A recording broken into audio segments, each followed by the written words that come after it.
Yeah. Hi, everyone. Very happy to be joined by Frances Mckendrick. Do you want to start us off with an introduction to you and your book? Sure. Thanks for having me.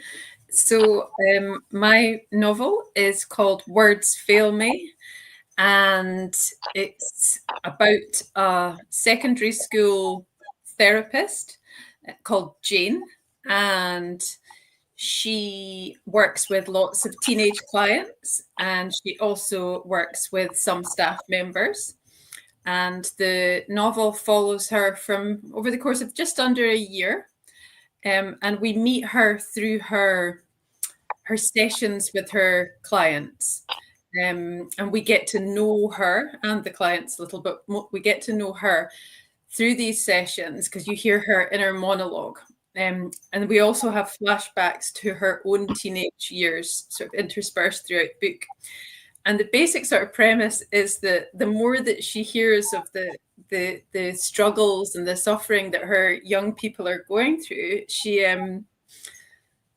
the more her anger starts bubbling up inside her because she has a real feeling of frustration and powerlessness because her job is to listen and support, but she feels like she wants to do more. She feels like she just wants to be able to do something. And we see this kind of anger grow throughout the book. And we also work out that she's harboring some secrets of her own that we don't know about. We just get little glimpses of. And she starts working with a member of support staff who's a lady called Cass, and she's a single mum and she has a very disturbing past. And so basically, she gets to know Cass, and the professional boundaries start falling away a little. Jane, the counsellor, she stops talking about her sessions with Cass in her supervision, and she starts just behaving in a very unprofessional manner, and ultimately goes and does something really terrible, if for the best of reasons. So that's the main kind of premise of the book. Is it your first book, or have you got? No, this is my debut novel. Yeah, I've got a few other ideas bubbling away, but nothing concrete yet. Yeah. It's a very accomplished first novel. Thank you very much. That's really kind. Like, I would not have guessed that it was your debut. That's very, very kind. I keep wondering, is it a fluke? And worrying I won't be able to do something similar again. But there you And you've go. got some nice comments on it, on the book, haven't you? From people like Ian Rankin and Val McDermid and people like that. Like, Yeah, I was really, really delighted to get those. Yeah, it's so kind of them. And when you manage to get your work to some people of that stature, and I was just thinking they're not even going to read it. They're not going to have time to read this, or maybe not even the interest. And the fact that they both did and they both liked it, I was kind of, completely bowled over, and just thrilled to be able to put those quotes on the cover. Yeah. that's pretty amazing. When did it come out? Was it last week? I think it was the 10th of April. Yeah, so it's just launched. Just launched. What are people making of it so far? Or are you doing that avoiding the reviews? Well, my pals are all being very nice. My family's being very nice. So I'm sitting going, "Oh no, what are real people going to say?" Um, I've had a few good reviews so far. I got a great review from a crime podcast guy. I got a good review from the Sunday Post. Nice words from Len Penny, a Scottish poet who does the. I was on the radio the other day talking to her on BBC Radio Scotland, and she'd read it and really loved it. But there's only been a few reviews so far. I've not got a bad one yet, but I'm sure it's coming round the corner. But we'll wait and see. I think it's not been out for very long. No, and it's because it's quite an I guess it's quite unusual for a crime novel. Yeah. Yeah, I think so. It's to be totally truthful about it. It didn't start out as a crime novel as such. I knew there was going to be a crime in it, but the way I was treating the crime was more of a big shock at the end without much foreshadowing.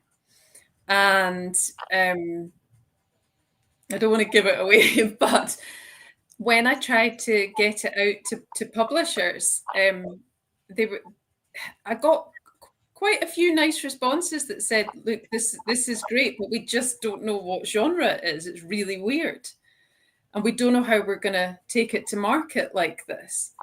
And so I've got a couple of writer friends, and they both said to me, either choose to make this a book about the state of mental health care for young people and all the things they're suffering with, or make it a crime novel because that's obvious. And I thought about it, and I thought I don't want it to be nonfiction. I want it. It's a story. It's about Jane and how she's feeling, and what could possess a perfectly good therapist to just chuck all her training out and go on this path, which ultimately makes her commit a terrible crime. So what I realized when I thought about it was that I actually had written a crime novel without really realizing it. And it took me a very short time to make it more so, to make it more obviously so, to put a lot of foreshadowing in it, to put more questions in it, and to follow this arc. So yeah, that's how I got there. Although Jane does have some opinions in it about the state of mental health Oh, she's people, doesn't she? For young people. Full of opinions. All the opinions are still there. So it's very topical, I suppose. Probably a bit political. It's very topical. So you've got this sort of these mysteries threaded throughout, and the going towards what she ultimately does in the end. But there's so much more going on. I suppose it was a way for me to say to people, look, this is what is happening in our young people's lives, because so many kids obviously don't want to go and talk to their parents about some of the really difficult things they're struggling with. It's because some of the issues are such huge things, and these are things I really wanted people to know about. I thought it was very important that adults knew about what's going on in teenagers' lives. So yeah, there's quite a lot of things going on at once in the novel. But I think in a way that's quite a good thing, because I think there are probably a lot of people who don't understand some of that. So again, like I was talking to someone earlier this week about representation in crime novels, and I think it's good to read about all these different kinds of things. Yeah. I think there's, as you say, we can. There's no reason for crime novels to just be about certain people or certain things. You can make a crime novel by even more interesting by putting lots of different diverse people, diverse issues in, and yeah. And I think, especially since adolescence has come out, it feels a little bit like people have woken up to the idea that young people might be going through lots of different things. So, which is great. It's great. I think we need more crime novels where we have all these different types of things going on. Yeah. Is it? We were discussing this before we went. Before we get into that, Donna has said hello. Hello there. One of the people who watches quite often. She also interviews people. Oh, great. Hello. Nice to meet you. And if you go into any book events this year, you may bump into her. I look forward to it. But we were discussing, weren't we, before we went live, about how because your job is you work partly with people, young people. So it must be hard to sort of make a balance between talking about common issues but not touching on anything that you. I think this was the most important thing this was the most important consideration for me when writing the book, was that I don't want any of my clients recognizing themselves, and the way to do this is not put them in it at all. So all my characters had to be built from the bottom up. They had to not resemble any of my clients, which was quite difficult because I've worked with a million young people over the years. So to create, these characters that didn't resemble any of them was tricky, but I managed it. And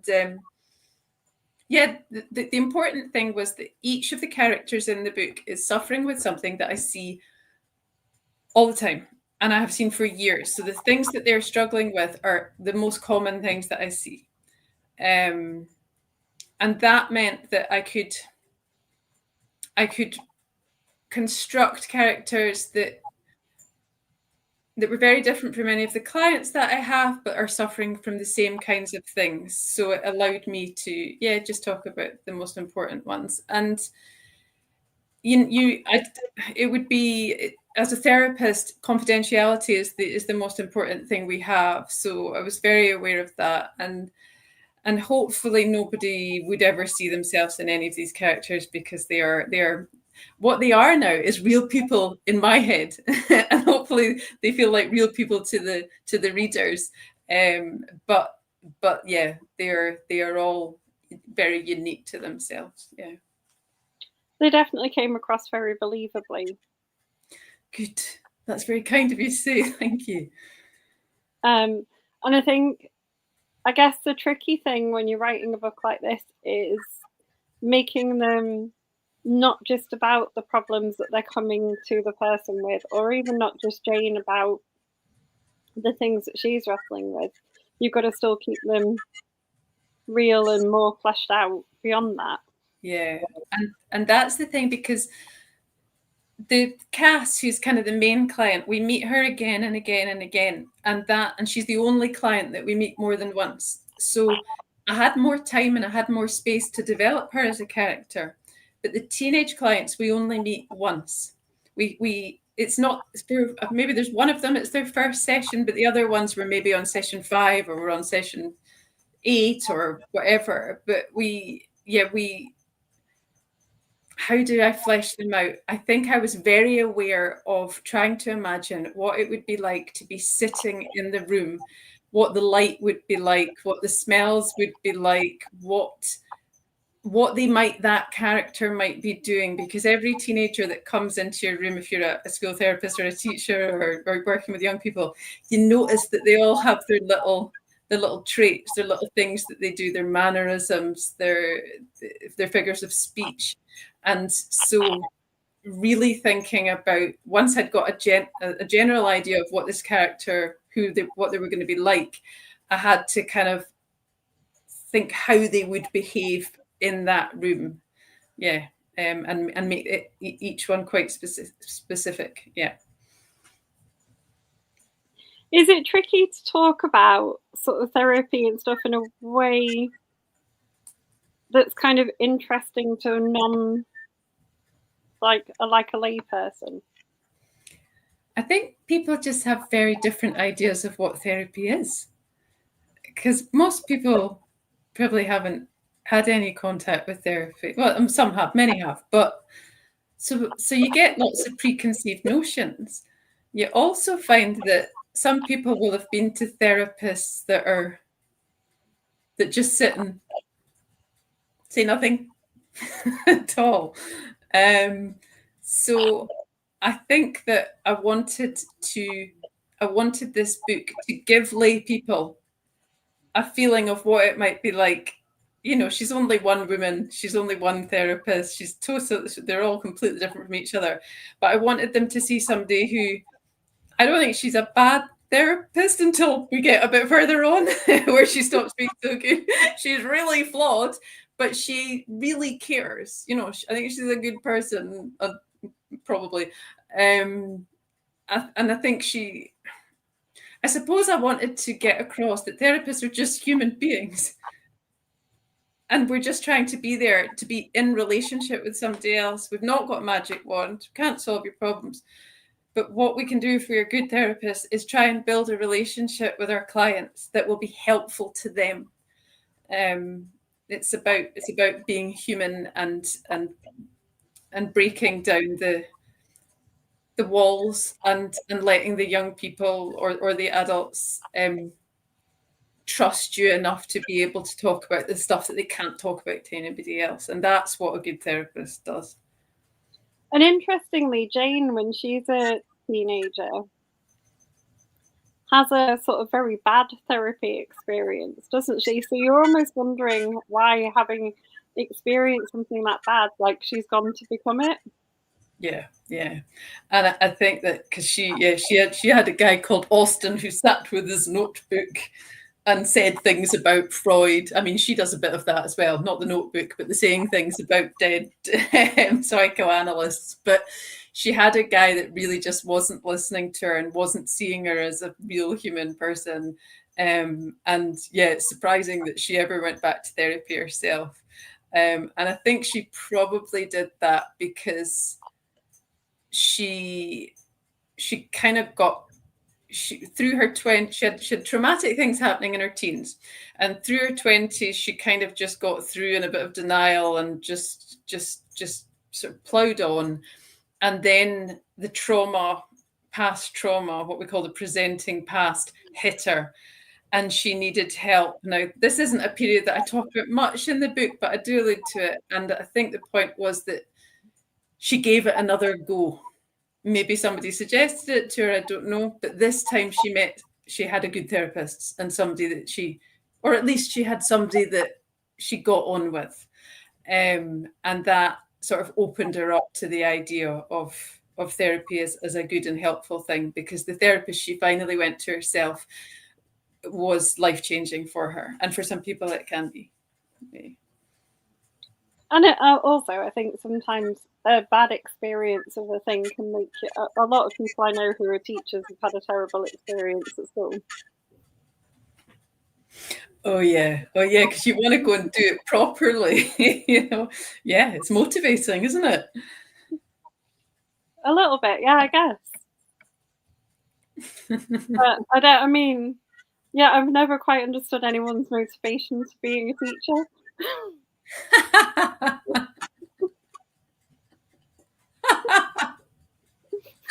I suppose lots of people do it for different reasons, but it's like that thing about police officers. I often think that police officers, either must be in the job because they really, really want to help and they want to keep everybody safe and they want to look after communities, or they want power. I think that's maybe similar with anybody that works with people and is in a position of power. So work with teachers, work with therapists. True. Where are you going to go next then as a writer? Because you can't carry on. This book feels like a standalone. Yeah, it does. I don't know. A few people have said to me that I could take any one of the young people and maybe continue their story into a novel. And that's an interesting idea. So I could maybe do that, or maybe I'll come up with something completely different. I don't know. I mean, I think genuinely, sort of carrying on the idea of blending like the therapy and those ideas in with the novels with a bit of a crime is really interesting, and there aren't that many people who do it. Okay, so you think I could do another one with another therapist, maybe? I think you could do like a different kind of novel, but still with a therapist. Yeah. Okay, so it's an interesting sort of character and idea to look at. And also because therapists are told people's deepest, darkest secrets, So most jobs you don't get that. Maybe you do if you're a hairdresser or a taxi driver. I often find I've got a lot in common with hairdressers and taxi drivers because we're people that get told people's darkest secrets, it would seem, and people open up to us. But in general, yeah, that's the thing about the job. It's really, really interesting. So you're right. It could be another novel about a therapist. Another crime novel could work. You're starting to give me ideas now. I can feel little bubbles popping up in my head. Have you read a novel called Follow the Butterfly? It was No? on the lady who wrote it was on the Harrogate New Blood panel last year, and Mm. that's about someone who goes to see a therapist and they're a serial killer. So is the client's the serial killer? Yeah, Oh, that sounds good. What was it called? Follow the Butterfly. It's Oh, translated from Finnish. okay. But that was like a really interesting idea. It was really, I mean, I won't spoil anything about it, but it was one of my top reads of last year. Oh, okay. I'm Um, going to pick that up. and I can see your book sort of being capturing people in a similar way. Great. I hope so. Unusual and interesting. Donna said, has anyone taken anything from your book you didn't expect? Well, this isn't quite answering the question, but it's the thing that sprung to mind. I had a red herring throughout the book that I was kind of developing throughout the book. And the only person that seems to have noticed it was my sister. And she went, "Oh, I thought this was going to happen, but it didn't." And I said, "Nobody else has noticed that." So I don't know if it's just because we're related, or if I just did a bad job of it. But yeah, let me think. Do you know what? I've had a lot of, most of the women that I know that I've read it have said, "Yeah, we know all this. It's terrible." But a lot of the men, particularly kind of middle-aged men around my age, have been going, "Oh, all these things are happening to our young people. I didn't realize." And so there's been a little bit of a divide there in terms of how much I'm actually introducing people to things they didn't realize about the secret lives of young people. Yeah. And a lot of people get very surprised at the ending because they say they have had no idea what was going to happen, which pleases me no end.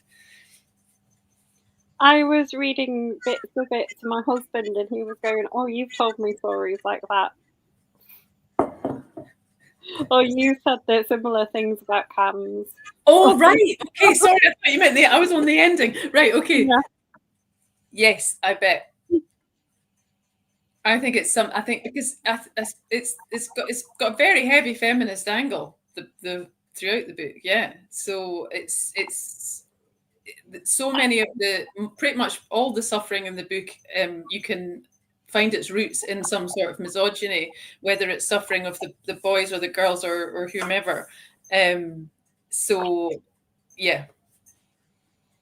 That's a very interesting thing to explore through the eyes of young people as well, because I don't think that's the thing where we sort of think about that.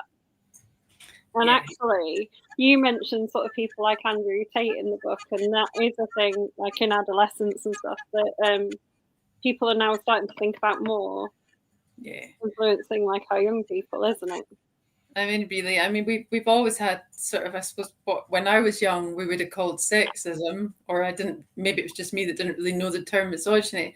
But now, because I mean, adolescence showed it perfectly. It's so problematic. It's not just the kind of adolescence, the manosphere Andrew Tate stuff. For me, what I see far more of is the young people coming in and talking about pornography, and often violent pornography.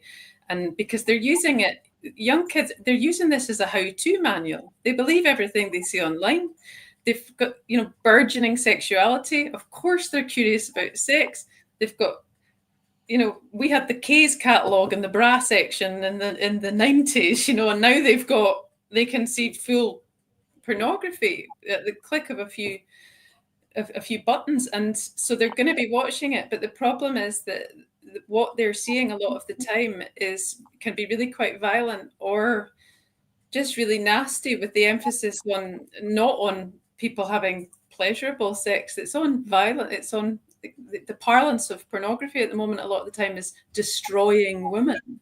So when I'm working as a school counselor, I will see the young girls come in and talk to me about, am I supposed to have my hair pulled during sex? Am I supposed to get spat on?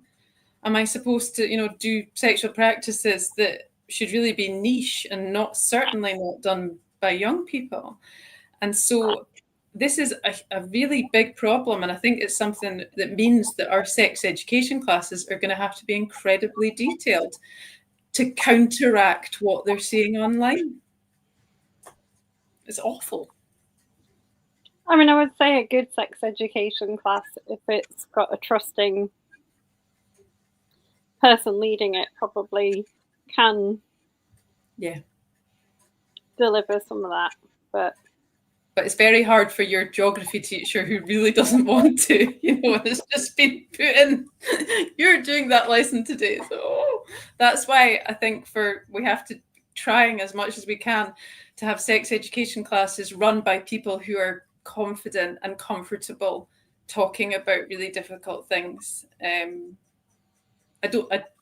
feel like I said something about geography teachers implying that they weren't up to the job. I'm sure many of them are. That was just an example. You know what I mean? I know what you mean. Have you got any, talking about sort of the reception of it, have you got any kind of events lined up with like book festivals or anything? Not yet, as far as I know, no.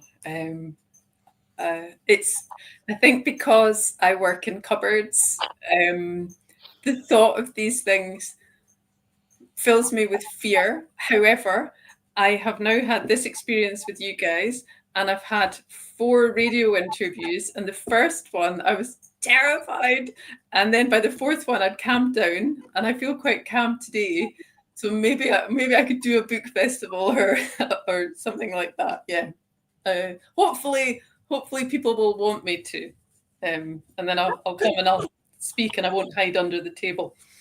I think they would. Have you seen the Bloody Scotland Book Festival? So I feel like your book could make a good like debut prize novel or... Oh, I think you should tell people that. I'd love to be there. Or something like that. Like, that would be really good. You may be crediting me with more power than I have. Go on, Kaz, sort it for me. Although, actually, I do know some of the people at Bloody Scotland. Oh, well then. I'll be plying you with Scottish gifts. You'll be getting tablet and iron brew and things coming through your post.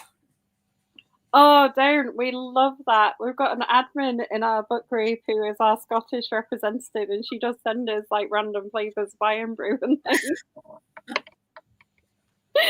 And she sends people gifts of Scottish treats. Like, that's brilliant. She's a legend. That's great. Donna says you should do it. It'd be amazing. Bloody Scotland has a spotlight for new authors too. Oh, thank you, Donna. That's kind. Well, let's hope you see me in Bloody Scotland. I mean, it'd be good, honestly, because like the prizes there, like the McIlvenney and the debut prize that they do every year, genuinely have some really cracking. Yeah, I mean, that would be a dream, wouldn't it, to win the debut one? But I'm sure there's lots of other... No, I was about to say, I'm sure there's lots of other debut novels much better than mine, but that's... No, I have to stop doing that thing. Doing that thing that women do. Anyway. I think you should be more confident in what you've written, though, because it's a genuinely really interesting, unusual crime novel, and I think we need more of them. Yeah. Like that. Yeah. Like, I'm excited to see what more things you write. That's very kind. I mean, I've got lots of thoughts in my head, but I've also got 2 kids that are very demanding of my time. I'm not sure how I wrote this novel. I think I used to I'd sit at the dinner table and my husband would go, "Oh, look at her, she's gone again," because they'd be chatting and I'd be going, thinking about what I was going to do in my book, and that went on for about a year. So I'll have to tell them, buckle up. I'm going to behave like a space cadet again and not talk to any of you while I'm thinking about the next book. Are you contracted for more books? No, not yet. My publisher said to me, he's great, and he said, you got some more ideas? What, give me your ideas. So Here's a few things that I'm thinking of. We'll see. He said he'd look at them anyway, which is very, that's promising. Is that Simon who messaged? Yes, so Simon Edge, he is my editor at iBooks, and the guy that runs the show is called Dan Hiscox, and they're absolutely brilliant. But Simon is just he's so funny and he's so clever, he's so intelligent, and he'd be pointing out. I think some people find the editing process quite demoralizing, where for me it makes me laugh because he'll point out something ridiculous that I've written, or that doesn't make any sense, and I just go, oh god, look at that, thank you for pointing that out, and not giving that to my readers. No, he's just a total star. Yeah, everybody at iBooks just seems to be really great. I've only met them online, but that's how it is at the moment, isn't it? Oh, that's not true. I met Dan and Will the other day. So I've met those two properly, but I've not met Simon yet. I would really like to meet Simon. Donna saying you should. Your book is as deserving as any other. Oh, thank you, Donna. That's very kind. I'm glowing from both of your kind words. The other thing that I found really interesting in your book is that when Jane's like talking to people, she mentions her favorite like psychologists and people's theories, and I was going like, I don't know enough about psychology beyond like Freud and Jung and people like that to know, but I'm like, I really hope that these are all real. Oh yeah, no, they're all real. So so I talk about Freud, and I talk through Jane. Jane talks about Freud, and because I think Freud gets a bad press these days, but he's the father of psychoanalysis, and all of it's come from him. It's brilliant. Some of his ideas are brilliant, and then we have Donald Winnicott, who is kind of the father of child psychotherapy, and he was a lovely, lovely man that deeply cared about the children that he worked with and their families, and just so clever. But we also have Karen Horney, who was a German psychoanalyst, and she wrote a paper called The Flight from Womanhood, which is absolutely brilliant and quite scathing of Freud. She was a follower of Freud's, but she basically was arguing that we are not, as Freud thought, jealous of the male anatomy. We're jealous of male freedoms and male power. And I just think some of her work is just so relevant today. And I think I've tried to show a lot of that in the female characters, just rejecting their very femaleness in many different ways, rejecting their bodies or not wanting to be female. So yeah, she's passionate about some of these great teachers. Yeah. Yeah, I thought she was a really interesting woman when you were talking about her, because I was like, such a modern idea, but written. Yeah, I mean, but I think kind of feminist thinking has been around for hundreds of years. It's just probably longer. It's just we still seem to have the same problems, decade after decade, generation after generation. So yeah, Karen Horney is really, really relevant today. So this is why it's interesting reading books written by someone so knowledgeable, because you learn new things while you're reading them. Is there stuff, when you watch, because I think like the idea of analysts and things like that is very popular. Do you ever watch something and get really annoyed with how they've done something, or? So more often than not, if I'm watching, one of these there's been a few American dramas about therapists working with couples or whatever, and I sit there going, oh, they're amazing. How did they think of that? And oh, they're a proper grown-up therapist. So it's like when you go on Instagram, you come off at 5 minutes later feeling crap about yourself. So I'll be watching these shows that I think are brilliant, but I also think, oh, they're so clever. But then I don't know.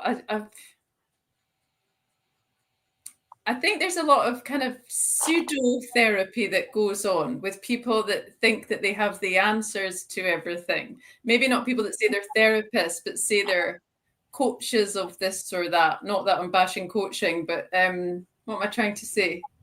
People that set them up as sort of gurus, but maybe there's too much hubris there, too much arrogance, and it's not actually about being in relationship with other people. It's about thinking that they can solve your problems with their ways of thinking. Don't know. There's some dodginess out there, definitely. And also, I sometimes hear young people or new adult clients talking about a therapist they've had in the past, and you just think, oh, especially the young people when they say the therapist didn't say a word. Now, in some sessions that is might work with adults, but young people, you need to make them feel comfortable. You need to help ask questions and help them feel comfortable in the therapy while giving appropriate space where necessary. Yeah, and some people don't do that. Good answer. Thanks. Sometimes when you ask questions or when I'm on in the radio interviews, I think by the end of my answer, I think, I can't remember what the question was, and did I answer it?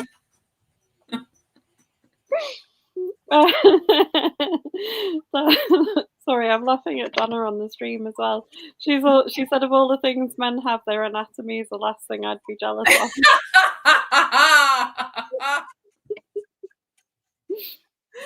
Totally. Agree, Donna.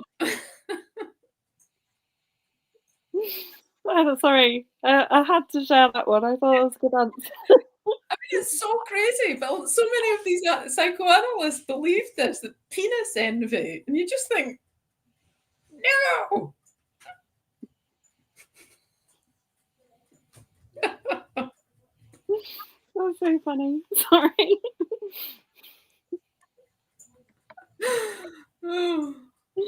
So, what did you do to celebrate your launch day? Yeah. You were so quick with all your other answers. I was up in Montrose, right? Because my dad lives up there and my stepmom, and I was up in Montrose with my kids and my husband. And we woke up it's a wee town at the north of Scotland, on the northeast, and woke up and I said to them, it's my lunch day. And they were like, oh yeah, great. Do you want some bacon? It's my lunch day.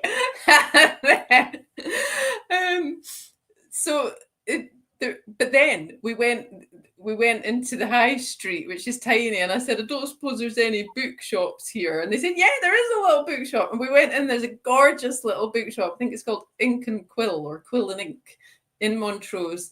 And we went in, and my dad said to the woman that runs the shop, oh, my daughter's book's launching today. Have you got it? And she said no, but she was excited and she ordered a pile, so they've got them in the shop now.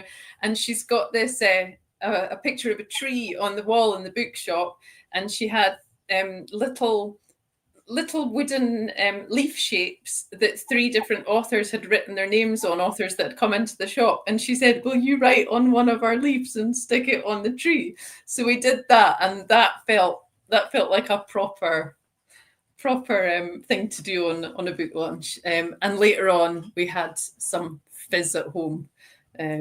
So yeah, I think for me, although the launch was super exciting, it was the day I got the email from the publisher. I was sitting in a meeting at my work, and I shouldn't have been looking at my phone, but I was sneakily looking at my phone, and I opened my email, and there was an email saying, yeah, we want to take your book. And that just beats everything. That moment, after so long of trying to get somebody to take it, that was the big day for me.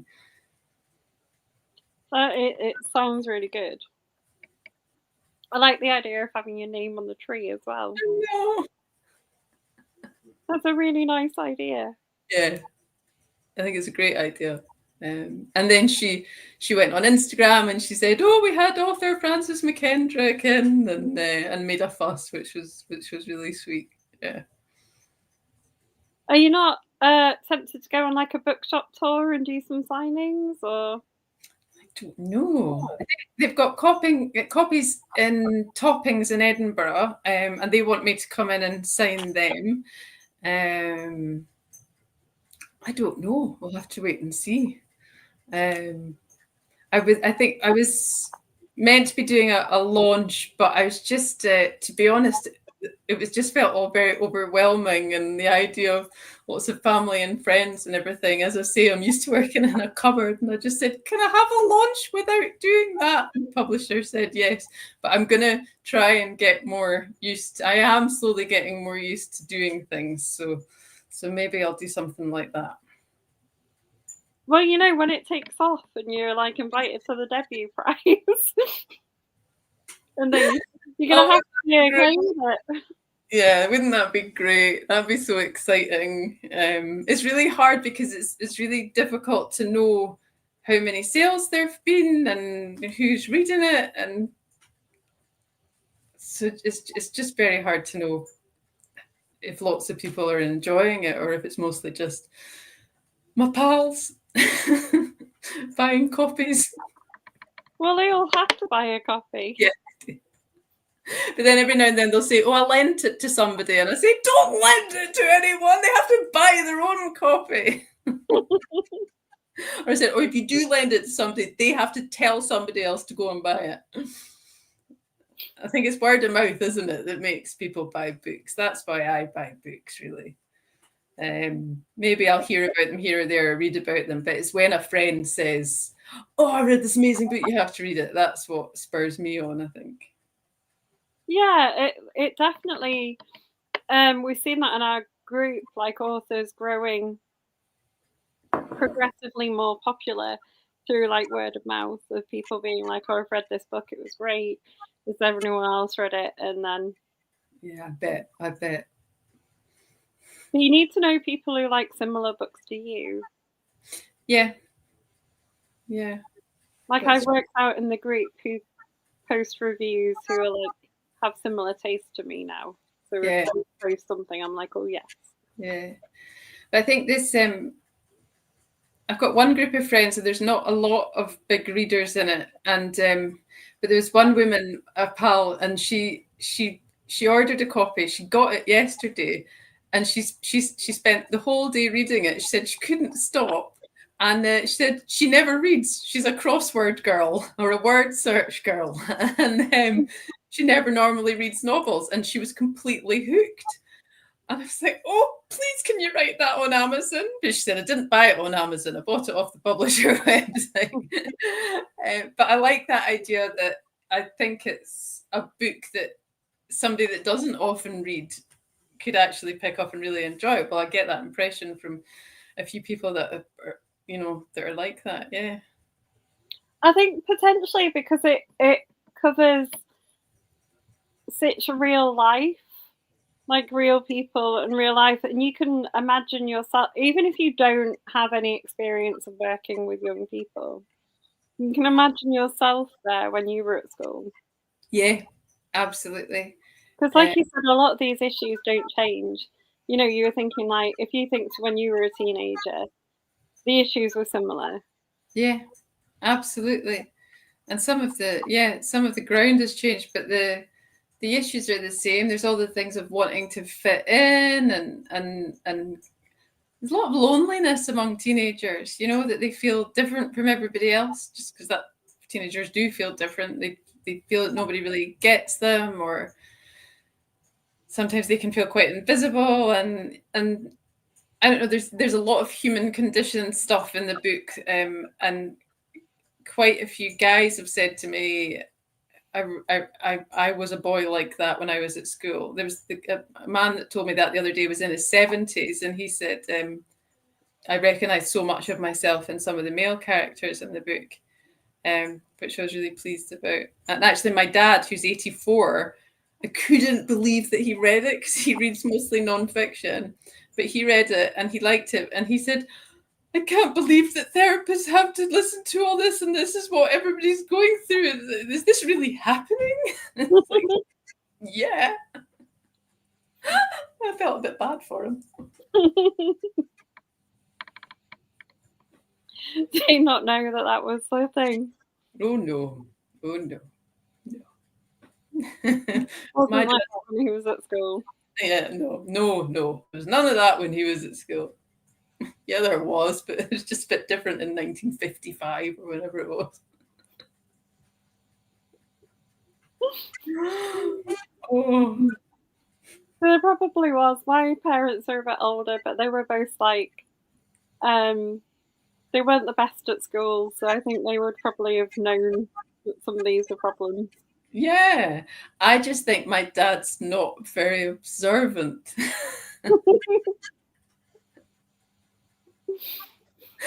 My mum would have realised. My mum would see things. And I had an interview with a man the other day, and he said to me, you know, when I was at school, I didn't think any of this stuff was going on. And I just thought, oh, lucky you, you know, because it was. But I'm very glad you didn't realise because it means you probably had quite a nice school life.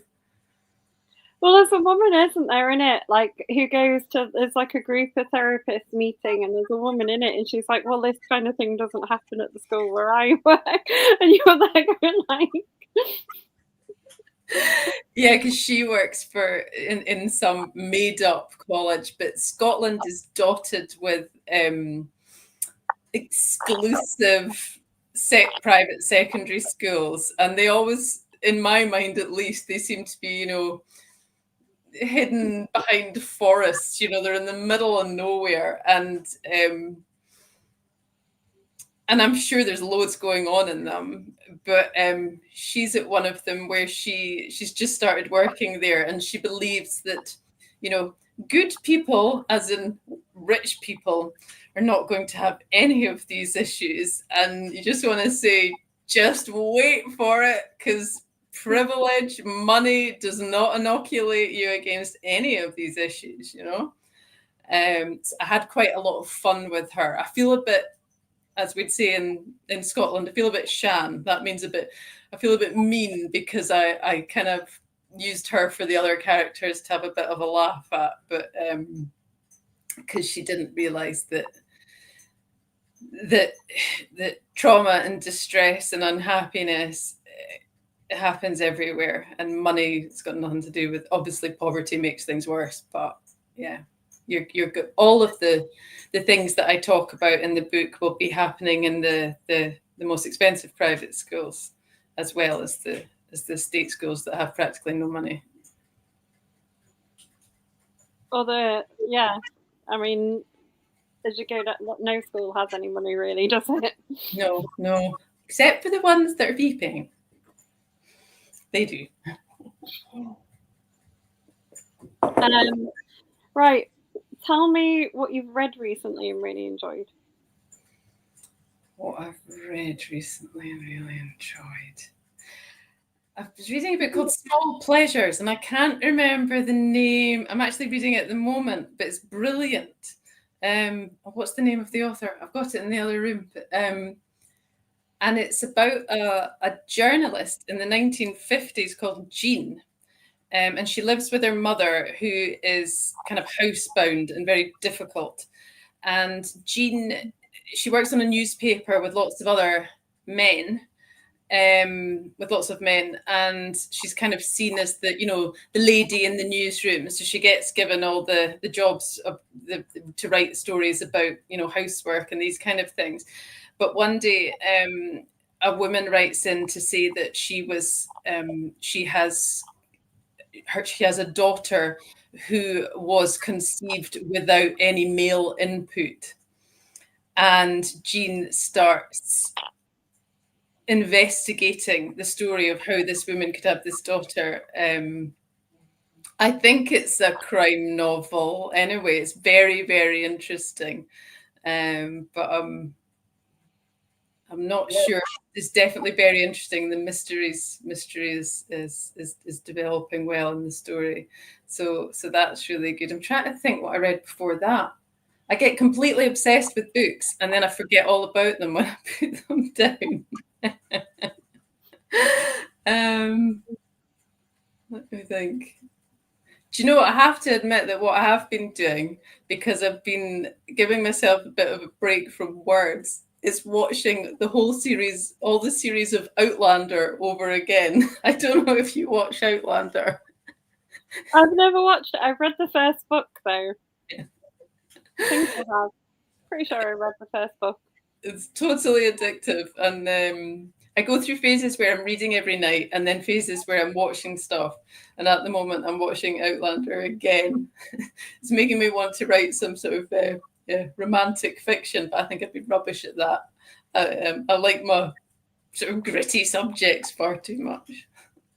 Does it not get you slightly grumpy though, Outlander, with the Scottish? Oh, why would it? With the portrayal of Scotland? Like, yeah. Not really. And my dad will say to me, that's not what the Highland dress would have looked like. And they all have the bright white teeth and the perfect skin and they'd all be stinky, so it does take liberties everywhere. But I quite like the fantasy of it. In fact, I'm on an island right now, the Isle of Bute, and there's a stone circle here. And myself and my husband went walking to it today, and I said to him, "Do you mind if I just put my hands on it? I might disappear in a minute." And he's like, "Aye, go on then." So I'm going, "Nothing's happening."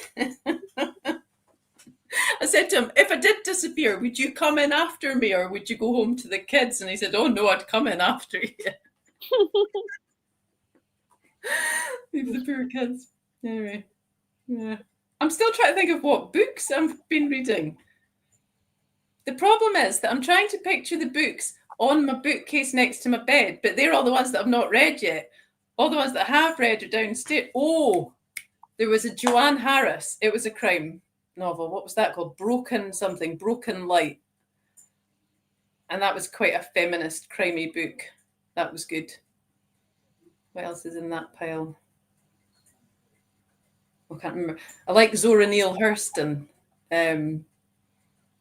She was writing in the 20s in America. She's brilliant. I like anything set in the deep south or kind of languid places.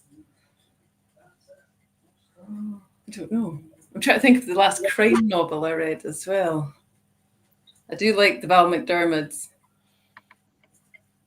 Do you think you'd have like feminist themes and other things you wrote, or? Oh yeah, I think it's impossible for me to write without there being feminist tropes because it's present in everything. I just notice constantly the sort of inequalities and mismatch, and I just think these themes are all around us all the time. And my son is 10 and he will hear stories off the radio because I've not turned it off in time about male violence to women, or he'll see things on the news or he'll hear things, and he quite often he says to me, "Mum, why are some men not nice to women?"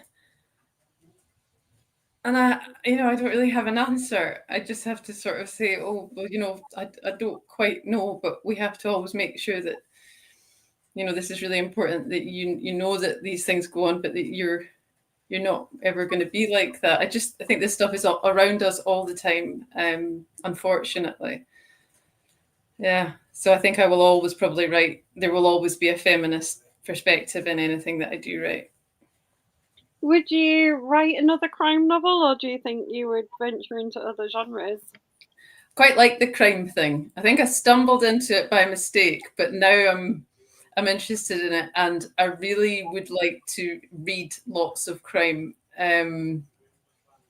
there was a crime novel I read, I think it was called Broken Wings, or about a woman that had just got out of jail. Can't remember. Anyway, terrible at remembering, but I think it's a very interesting genre. I like the kind of thriller element, I like the page turning aspect of it, and I like writing in that way. I want my readers to be wanting to know what's going to happen, and for there to be big drama in there. Yeah. Yeah, I think, and I think the way that you've written, especially from this one, I think you would have a lot of interesting things to say in the crime genre, because I think you're very good at seeing all the facets of people in the characters. Yeah, I think it's maybe being just from having so much experience of working with people, and looking at and thinking about motivation, why people are motivated to do the things they do, and also seeing how somebody who seems very sane and grounded, how they can get to a place where they do something awful, that you might think, oh, I'd never do that. I don't think about that. I think I'd be capable of doing many, many terrible things if circumstances conspired to take me there. Because so much of the time it's about fear, and it's about our psychology, isn't it? So yeah, that's really interesting to me. I think we're all capable, of doing certain things that we might think we weren't. And I think that's what makes your book so interesting, and I think what would make future things you'd write so interesting.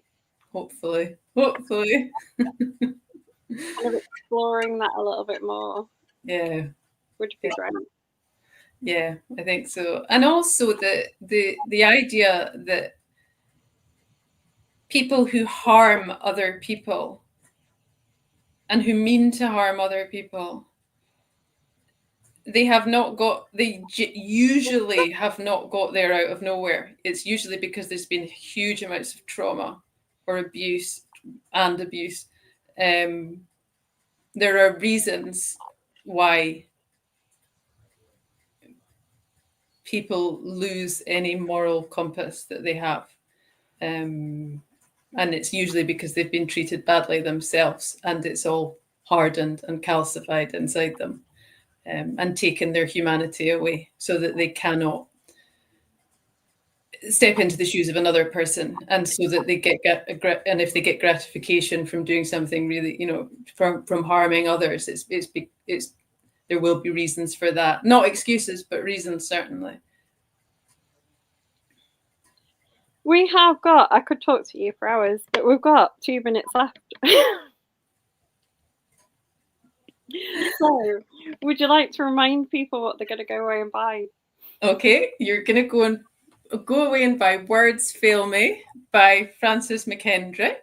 And it's online everywhere, and hopefully in some bookshops. And it's a bit of a thriller. It's a bit of a crime novel about a school therapist with lots of mysteries running throughout it. And possibly there will be more books, especially if Kaz gives me some ideas for good ones, because I think she's got a few. Any ideas, hugely welcome. Published by iBooks as well, EYE. Who is a new publisher to me, but definitely one that I'll keep looking out for books from. Yeah, so they're an independent publisher, but they're quite big, I think, because they've got loads of authors and loads of books. A lot of the independents I've noticed have only, got a few books, but they seem to have lots. And they won Independent Publisher of the Year in the Midlands a few years ago, I think it was. So they're good guys. Lots of interesting books. Adonna says she's going to go away and do exactly that. She's going to buy your book. I absolutely love the chat. Thank you, and hopefully see you at a festival soon. Oh, it's been a total delight. Thank you, Donna, and thank you very much, both of you. It's been great. Loved it. No, thanks for joining. Not at all. Not at all. Hopefully you'll have me back for the next one. Definitely have you back for the next, especially if we give you ideas. Yeah. Feel free.